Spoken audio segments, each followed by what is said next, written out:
Hello friends, welcome to our YouTube channel friends. In this video I am gonna tell you about how to fix and turn off talkback problem in your Redmi smartphone. So friends, if your phone is not working with single touch and it is showing green box like this, you can see when you just tap on one time it will show a box on that app and it will announce the application name. So to turn off, you have to open your settings, double tap the settings to open your application. Click on search, double tap the search, and now here you have to type talkback.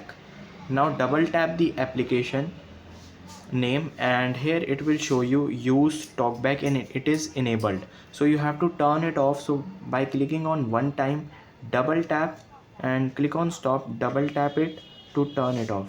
Talkback off. So friends, this is how you can easily turn off this talkback feature, and you can see mobile is working normally. You can see. I hope you like this video. If you like this video, then subscribe to our YouTube channel for more helpful tips and tricks videos. See you next time.